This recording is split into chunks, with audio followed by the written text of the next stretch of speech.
Durante siglos, en las costas del norte de Escocia, las islas Feroe, Irlanda y ciertas regiones de Islandia, ha persistido una creencia profundamente enraizada en el paisaje y en la memoria colectiva de sus habitantes: la existencia de criaturas marinas capaces de abandonar el océano y caminar sobre la tierra bajo una apariencia humana.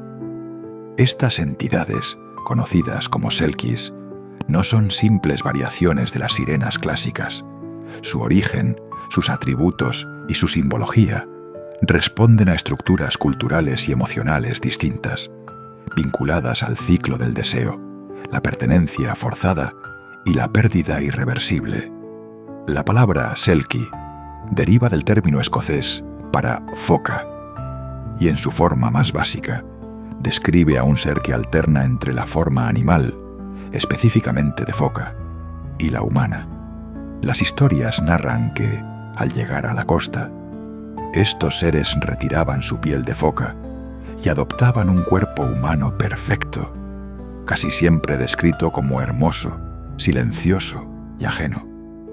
Esa transformación era temporal. El retorno al mar solo era posible si la selkie recuperaba su piel. Aquí comienza el conflicto. En la mayoría de los relatos, la piel es robada. El punto de inflexión no es un acto de seducción ni de conquista mágica, sino un acto de control. Un humano, generalmente un hombre, encuentra a una selkie desnuda, escondida en una cueva o sobre una roca, y en lugar de retirarse, toma su piel y la oculta. Sin ella, la selkie queda atrapada en tierra, sin posibilidad de regresar al mar, condenada a vivir como esposa, madre o criada. Este acto, reiterado en decenas de variantes locales, no es presentado como romántico ni como fruto del amor. Es, de forma directa, un secuestro ritualizado. Uno de los relatos más antiguos recogidos en las islas Shetland describe a una mujer foca capturada por un pescador que, tras ocultar su piel en un arcón de madera sellado con hierro, la obliga a casarse con él. Durante años, la selkie cuida del hogar, tiene varios hijos y no pronuncia una sola queja. Sin embargo, su mirada permanece distante, su cuerpo nunca se acostumbra del todo a la tierra, y su piel, literal y figuradamente, no encaja en el mundo humano. Un día, uno de sus hijos, jugando, encuentra el arcón y le entrega la piel. La mujer no duda, la toma, se despide en silencio y camina hacia el mar. No vuelve la vista atrás. Este patrón narrativo, repetido en Escocia, Irlanda, las Orcadas y las Islas Feroe, tiene variaciones mínimas. A veces el esposo muere poco después del abandono. En otras versiones, los hijos ven a su madre desde los acantilados, nadando junto a otras focas. En las versiones más sombrías, la selkie nunca regresa del todo, pero cada año, en el aniversario de su partida, se escucha un canto suave que emerge desde las olas. A diferencia de las sirenas griegas, cuyo canto representa un peligro activo, o de las rusalki eslavas, cuyo regreso se vincula a la venganza o a la pena, las selkies encarnan otra dimensión del relato marino, la de la posesión forzada, la domesticación de lo indómito y la nostalgia de un hogar que no puede recuperarse por medios humanos. En términos antropológicos, los relatos de selkies reflejan tensiones concretas dentro de las comunidades isleñas y costeras del Atlántico Norte. En lugares donde las condiciones de vida eran duras, las mujeres escaseaban y la violencia doméstica era un fenómeno silenciado. Estas leyendas servían para expresar de forma simbólica los conflictos entre lo que se deseaba, lo que se podía retener y lo que inevitablemente se perdía. El mar, siempre presente, impredecible y violento, era tanto proveedor como destructor. Y las selkies, con su tránsito entre mundos, representaban esa ambigüedad.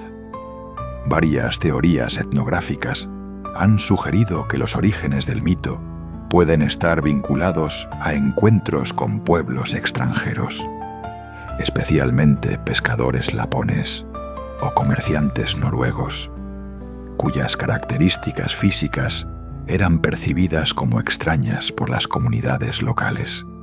Otras hipótesis más simbólicas proponen que las selkis eran una forma de dar sentido a los suicidios femeninos o a las desapariciones inexplicables, asignándoles un destino mágico en lugar de enfrentar el trauma social.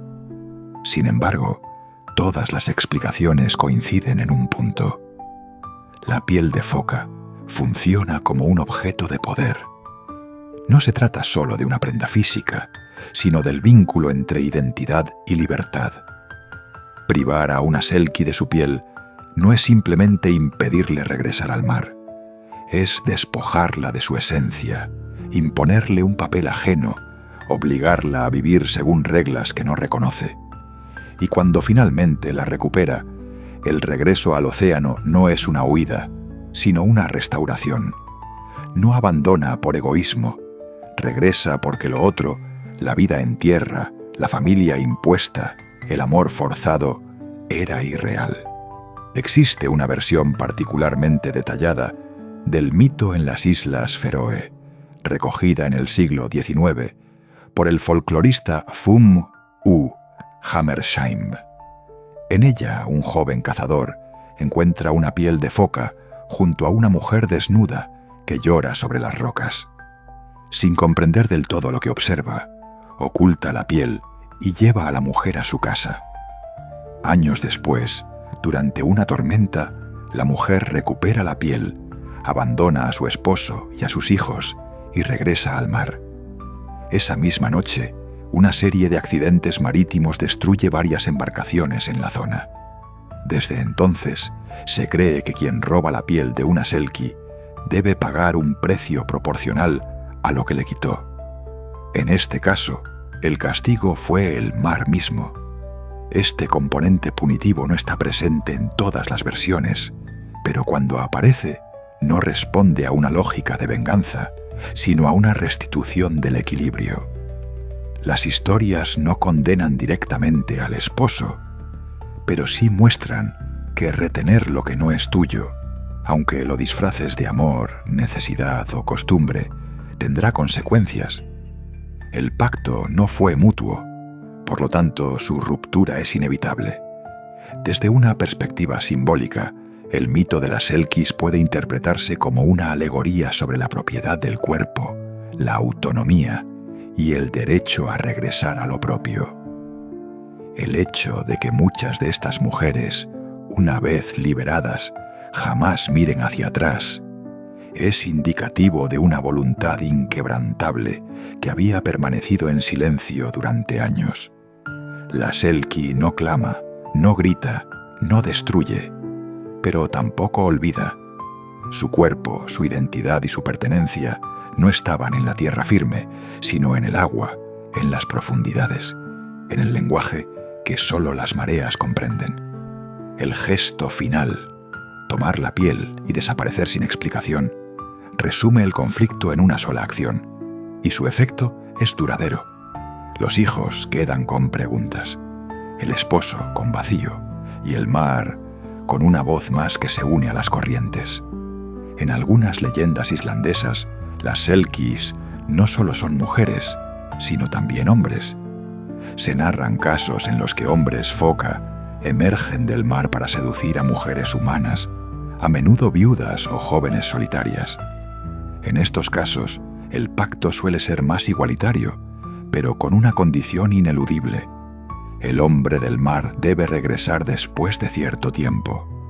Si la mujer intenta retenerlo, enferma. Si lo deja partir, queda embarazada. El hijo, en muchos casos, presenta características físicas inusuales: manos frías, mirada lejana, resistencia a las enfermedades. No son castigos ni premios, son consecuencias. Este detalle subraya que el mar y sus criaturas no obedecen a la lógica humana. No entienden de contratos ni de promesas. Solo reconocen el ciclo, la pulsión, el movimiento. El intento de retener lo que es del mar siempre fracasa. Y cuando se fuerza el pacto, la ruptura es definitiva. El mito de las Selkis sigue presente en la cultura popular, aunque muchas veces simplificado, romantizado o despojado de su carga crítica. Películas, novelas y obras para niños presentan la figura como un símbolo de amor imposible, de belleza etérea o de sacrificio por el otro. Pero el núcleo original del relato no era dulce, era inquietante. Una mujer obligada a vivir fuera de su elemento, privada de su identidad, observada constantemente, adorada por alguien que no comprende el daño que le ha causado. Y cuando finalmente escapa, lo hace sin explicaciones. Porque las explicaciones pertenecen a quienes deben justificar sus actos. Ella solo regresa. El mar, en las tradiciones de estas islas, nunca fue solo un escenario. Fue un interlocutor, una entidad que escucha, que retiene, que devuelve.